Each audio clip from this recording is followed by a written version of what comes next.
BMC radio Malayalam വാർത്തകൾ നിങ്ങൾക്കായി അവതരിപ്പിക്കുന്നത് ഐമാക് കൊച്ചിൻ കലാഭവൻ. കലാവിദ്യാർത്ഥികൾക്ക് പ്രിയപ്പെട്ട ബഹ്റൈനിലെ കലാകേന്ദ്രം. കൂടുതൽ വിവരങ്ങൾക്കായി സന്ദർശിക്കൂ www.bahrainmediacity.com. നമസ്കാരം. BMC റേഡിയോ മലയാളം വാർത്തകളിലേക്ക് സ്വാഗതം. ഞാൻ ധനു കൃഷ്ണ. 16 ഇന്ത്യൻ തടവുകാരെ രാജകീയ മാപ്പ് പ്രകാരം മോചിപ്പിച്ചതിന് ഹമദ് രാജാവിനോടും കിരീടാവകാശിയോടും ബഹ്റൈൻ അധികാരികളോടും Indian ambassador Vinod K Jacob നന്ദി അറിയിച്ചു. സെപ്റ്റംബർ 4 ഇവർക്ക് പൊതുമാപ്പ് നൽകിയത്. ഇതോടെ ഈ വർഷം പൊതുമാപ്പ് ലഭിച്ച ഇന്ത്യക്കാരുടെ എണ്ണം 126 ആയെന്നും അംബാസഡർ ഇന്ത്യൻ എംബസി സംഘടിപ്പിച്ച ഓപ്പൺ ഹൌസിൽ വ്യക്തമാക്കി. എംബസിയുടെ കോൺസുലർ സംഘവും അഭിഭാഷക സമിതിയും ഓപ്പൺ ഹൌസിൽ പങ്കെടുത്തു. ഇംഗ്ലീഷ്, ഹിന്ദി, തമിഴ്, മലയാളം ഭാഷകളിൽ നടത്തിയ ഓപ്പൺ ഹൌസിൽ 50 ഇന്ത്യൻ പൗരന്മാർ പങ്കെടുത്തു. അംബാസഡർ കമ്മ്യൂണിറ്റി അംഗങ്ങൾക്ക് ഓണാശംസകൾ അറിയിച്ചു. എംബസിയുടെ 24x7 ഹെൽപ്പ് ലൈൻ മൊബൈൽ നമ്പറായ 39418071 നിന്ന് വരുന്ന വ്യാജ കോളുകൾ സംബന്ധിച്ച് ജാഗ്രത പാലിക്കാൻ അംബാസഡർ ഇന്ത്യൻ കമ്മ്യൂണിറ്റിയോട് ആവശ്യപ്പെട്ടു. സ്വകാര്യ വിവരങ്ങൾ അഭ്യർത്ഥിക്കുന്നതോ പണം കൈമാറ്റം ആവശ്യപ്പെടുന്നതോ ആയ വ്യാജ കോളുകളാണ് പലർക്കും വന്നത്. എംബസി ഉദ്യോഗസ്ഥർ ഈ നമ്പറിൽ നിന്ന് ആരെയും വിളിക്കാറില്ലെന്നും അദ്ദേഹം വ്യക്തമാക്കി. ശമ്പളത്തിൽ കാലതാമസം നേരിടുന്ന 50ലധികം ഇന്ത്യൻ തൊഴിലാളികൾ ഉൾപ്പെട്ട സമീപകാല കേസ് ഉൾപ്പെടെ വിവിധ തൊഴിൽ സംബന്ധമായ കാര്യങ്ങളിൽ ഉടനടിയുള്ള പിന്തുണയ്ക്കും നടപടിക്കും തൊഴിൽ മന്ത്രാലയത്തിന് അദ്ദേഹം നന്ദി അറിയിച്ചു.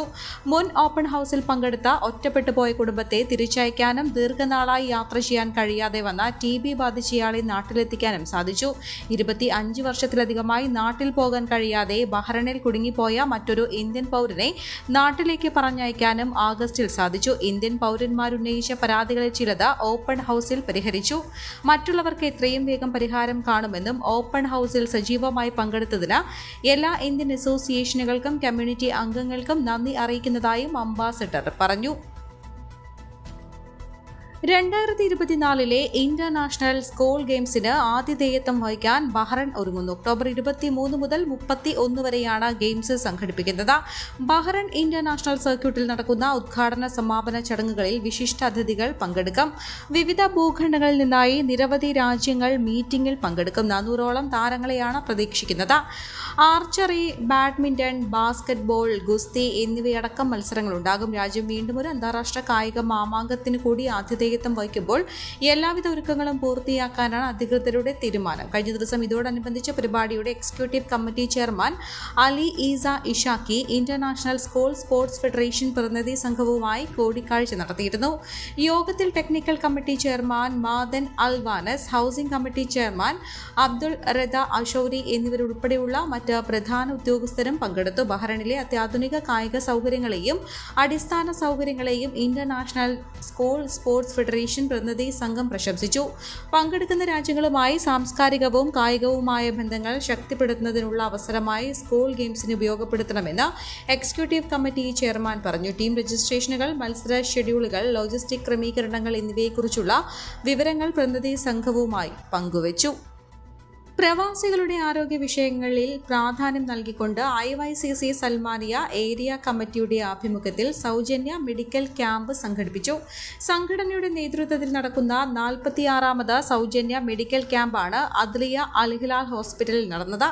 വിവിധ രീതിയിലുള്ള ബ്ലഡ് ടെസ്റ്റുകളും ഡോക്ടറുടെ കൺസൾട്ടേഷൻ സേവനവും സൗജന്യമായാണ് നൽകിയത്. 300ലധികം ആളുകൾ ക്യാമ്പിന്റെ ഗുണഭോക്താക്കളായി. വളരെ നല്ല നിലയിലുള്ള ജനപങ്കാളിത്തം കൊണ്ട് ക്യാമ്പ് ശ്രദ്ധേയമായി. IYCC Salmania area secretary Muhammad Raja സ്വാഗതം പറഞ്ഞു. IYCC Salmania area president Anoop തങ്കച്ചന്റെ അധ്യക്ഷതയിൽ മാധ്യമപ്രവർത്തക രാജി ഉണ്ണികൃഷ്ണൻ ഉദ്ഘാടനം ചെയ്തു. ദേശീയ പ്രസിഡന്റ് ഷിബിൻ തോമസ്, ദേശീയ ട്രഷറർ ബെൻസി ഗനിയുടെ, ദേശീയ വൈസ് പ്രസിഡന്റുമാരായ അനസ് റഹീം, ഷംഷാദ് കാക്കൂർ, ദേശീയ arts wing convener Richie Kalathurethu, മുൻ ദേശീയ പ്രസിഡന്റ് വിൻസു കൂത്തപ്പള്ളി, മുൻ ദേശീയ ട്രഷറർ ഹരി ഭാസ്കർ, ദേശീയ എക്സിക്യൂട്ടീവ് അംഗങ്ങൾ, വിവിധ ഏരിയ ഭാരവാഹികൾ എന്നിവർ ക്യാമ്പ് സന്ദർശിച്ചു. ഹോസ്പിറ്റലിനുള്ള മെമന്റോ രാജി ഉണ്ണികൃഷ്ണൻ ഹോസ്പിറ്റൽ പ്രതിനിധി അമലിന് കൈമാറി. ഏരിയ ട്രഷറർ അനിൽ ആറ്റിങ്ങൽ നന്ദി അറിയിച്ചു. ഇന്ത്യൻ ക്ലബ് ഓണം ഫെസ്റ്റ് 2024 ഭാഗമായി ആവേശകരമായ വടംവലി മത്സരം നടന്നു. പുരുഷന്മാരുടെ 7 ടീമുകളും സ്ത്രീകളുടെ 2 ടീമുകളും പങ്കെടുത്തു. പുരുഷന്മാരുടെ വിഭാഗത്തിൽ സെവൻസ് ബഹ്റൈൻ ഒന്നാം സമ്മാനം നേടി. അരിക്കൊമ്പൻസു രണ്ടാമതും ആര്യൻസ് ബഹ്റൈൻ പൊന്നാനി മൂന്നാമതും എത്തി. സ്ത്രീകളുടെ വിഭാഗത്തിൽ 7 സ്റ്റാർ ഒന്നാമതും പ്രതിഭ രണ്ടാമതും എത്തി. പായസ മത്സരം, ചെണ്ടമേളം എന്നിവയും നടന്നു. ഒക്ടോബർ 3 പ്രശസ്ത പിന്നണി ഗായികയും നാടൻപാട്ട് കലാകാരിയുമായ പ്രസീത ചാലക്കുടി അവതരിപ്പിക്കുന്ന പരിപാടി രാത്രി 7:30 ആരംഭിക്കും. ഒക്ടോബർ 4 പൂക്കള മത്സരം, ഓണച്ചന്ത, ഘോഷയാത്ര, തുടർന്ന് ആരവം ബഹ്റൈൻ അവതരിപ്പിക്കുന്ന folk music and fusion band മത്സരം എന്നിവ നടക്കും. 2500 പേർക്ക് ഒക്ടോബർ 11 ഓണസദ്യ ഒരുക്കും. രക്ഷാധികാരികൾക്കും അംഗങ്ങൾക്കും ക്ഷണിക്കപ്പെട്ട അതിഥികൾക്കുമാണ് സദ്യ. ഇന്ത്യൻ ക്ലബ് റിസപ്ഷനിൽ നിന്ന് ഒക്ടോബർ 7 മുൻപ് സദ്യ കൂപ്പൺ കൈപ്പറ്റാവുന്നതാണ്. കൂടുതൽ വിവരങ്ങൾക്ക് club general secretary Anilkumar R 39623936 എന്ന നമ്പറിലോ ജനറൽ കൺവീനർ സന്തോഷ് ബാബു 33308426 എന്ന നമ്പറിലോ ബന്ധപ്പെടാവുന്നതാണ്. ആർട്ടിഫിഷ്യൽ ഇന്റലിജൻസ് ഫ്യൂച്ചർ ടച്ച് എക്സ്പോയിൽ 1ാം സ്ഥാനം നേടിയ നാസൽ നൌഷാദിന് ബഹ്റൈൻ കണ്ണൂർ സിറ്റി കൂട്ടായ്മ സ്നേഹാദരം നൽകി. തമിഴ്നാട് ധർമ്മപുരിയിൽ നടന്ന എക്സ്പോയിൽ IIT മദ്രാസ്, IMM ബംഗളൂരു എന്നിവിടങ്ങളിലടക്കമുള്ള 1500 വിദ്യാർത്ഥികളെ പിന്നിലാക്കിയാണ് മുൻ ഇന്ത്യൻ സ്കൂൾ വിദ്യാർത്ഥി കൂടിയായ നാസൽ മികച്ച വിജയം കരസ്ഥമാക്കിയത്. സൈനുദ്ദീൻ കണ്ടരിക്കൽ മൊമന്റോ നൽകി. ഫസൽ ബഹ്റൈൻ, അഷ്റഫ് കാക്കണ്ടി, അൻസാരി, നൌഷാദ് കണ്ടിക്കൽ, മൻഷൂദ് എന്നിവർ സംസാരിച്ചു. ചടങ്ങിൽ റയീസ് എമി സ്വാഗതവും സിദ്ദീഖ് നന്ദിയും പറഞ്ഞു. ശ്രീനാരായണ കൾച്ചറൽ സൊസൈറ്റിയുടെ ഉപവിഭാഗമായ വെൽനസ് ഫോറത്തിന്റെ പ്രവർത്തന ഉദ്ഘാടനം SNCS സിൽവറി ജൂബിലി ഹാളിൽ നടന്നു. മുഖ്യാതിഥിയായി പങ്കെടുത്ത അൽഹിലാൽ ഹോസ്പിറ്റൽ ഡെർമറ്റോളജി വിഭാഗം ഡോക്ടർ സിതാര ശ്രീധരൻ ചടങ്ങ് ഉദ്ഘാടനം ചെയ്തു. അംഗങ്ങളുടെ മാനസികവും ശാരീരികവുമായ ആരോഗ്യം മെച്ചപ്പെടുത്തുക എന്ന പ്രധാന ഉദ്ദേശത്തോടെ രൂപവൽക്കരിച്ച ഫോറം ശാരീരികം, മാനസികം, സാമൂഹികം, ആത്മീയം എന്നീ 4 വിഭാഗങ്ങളായാണ് തരംതിരിച്ചിട്ടുള്ളത്. 4 വിഭാഗങ്ങളിലേക്കായി പ്രവൃത്തി പരിചയമുള്ള കൺവീനർമാരെയും തെരഞ്ഞെടുത്തു. ഡോക്ടർ രമ്യ അരുൺ, ഡോക്ടർ ആദിത്യ, ഷാജ സജീവൻ, ലതീഷ്, അജിത പ്രകാശ്, ആതിര അങ്കിത്, സജിത്, സന്ധ്യ ബിനോജ്, നിമി ജയമോഹൻ എന്നിവരാണ് 4 വിഭാഗങ്ങളിലേക്കായി തെരഞ്ഞെടുക്കപ്പെട്ട കൺവീനർമാർ. SNCS chairman Krishnakumar D, general secretary Srikanth MS, wellness forum മുഖ്യോപദേശകൻ സുരേഷ് കരുണാകരൻ എന്നിവർ സംസാരിച്ചു. നിമി ജയമോഹൻ അവതാരകയായിരുന്നു. Wellness forum general convener Sreelal Sasi സ്വാഗതവും വെൽനസ് ഫോറം സെക്രട്ടറി ഓമനക്കുട്ടൻ നന്ദിയും രേഖപ്പെടുത്തി. KSRTC ബസ്സുകളുടെ കാലാവധി 17 വർഷമായി ദീർഘിപ്പിച്ച സർക്കാർ ഉത്തരവ്. നിലവിലെ മാനദണ്ഡപ്രകാരം 15 വർഷം പിന്നിട്ട 11,107 ബസ്സുകൾ ഈ മാസത്തോടെ നിരത്തിൽ നിന്ന് പിൻവലിക്കണം. ഇത് നടപ്പായാൽ ഗുരുതര ഗതാഗത പ്രതിസന്ധി ഉണ്ടാകുമെന്ന് കാട്ടി KSRTC സർക്കാരിനെ സമീപിച്ചിരുന്നു. സാമ്പത്തിക പ്രതിസന്ധിയുടെ സാഹചര്യത്തിൽ പകരം ബസ് വാങ്ങലും സാധിക്കില്ല. കോവിഡിന് തൊട്ടു പിന്നാലെ സംസ്ഥാനത്തെ സ്വകാര്യ ബസ്സുകളുടെ കാലാവധി 22 വർഷമായി ദീർഘിപ്പിച്ചിരുന്നു. ഇക്കാര്യം കൂടി ചൂണ്ടിക്കാട്ടിയാണ് KSRTC MD സർക്കാരിനെ സമീപിച്ചത്. കേന്ദ്ര സർക്കാരിന്റെ പുതിയ നയപ്രകാരം സർക്കാർ പൊതുമേഖലാ സ്ഥാപനങ്ങളുടെ വാഹനങ്ങൾക്ക് 15 വർഷമാണ് കാലാവധി. ഇത് കഴിഞ്ഞ വാഹനങ്ങൾ പൊളിക്കണം. അതേസമയം സ്വകാര്യ ബസ്സുകൾക്ക് ഈ മാനദണ്ഡം ബാധകമല്ല. പൊതുഗതാഗതത്തിൽ ഒരുപോലെ പങ്കാളികളാകുന്ന 2 വിഭാഗം ബസ്സുകൾക്ക് 2 തരം കാലപരിധി എന്നതാണ് ഫലത്തിൽ കേരളത്തിൽ സംഭവിച്ചത്.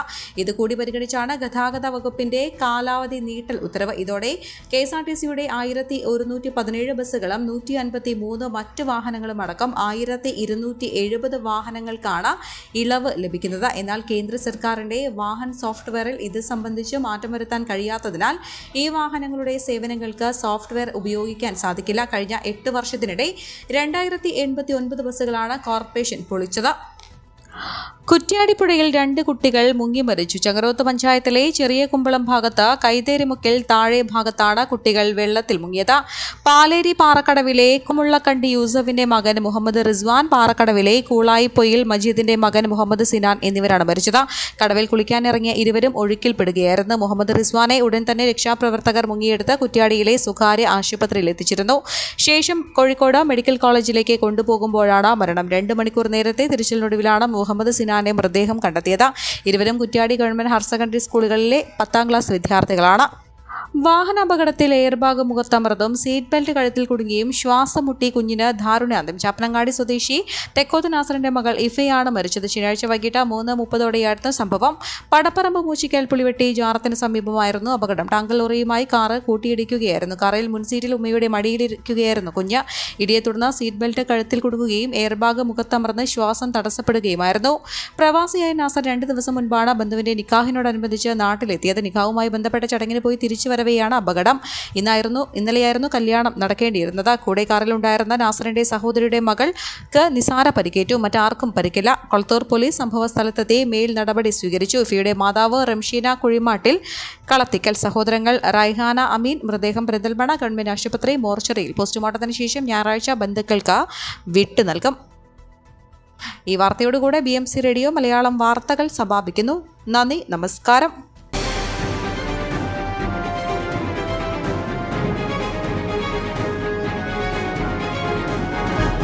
BMC റേഡിയോ മലയാളം വാർത്തകൾ നിങ്ങൾക്കായി അവതരിപ്പിക്കുന്നത് ഐമാക് കൊച്ചിൻ കലാഭവൻ. കലാവിദ്യാർത്ഥികൾക്ക് പ്രിയപ്പെട്ട ബഹ്റൈനിലെ കലാകേന്ദ്രം. കൂടുതൽ വിവരങ്ങൾക്കായി സന്ദർശിക്കൂ www.bahrainmediacity.com.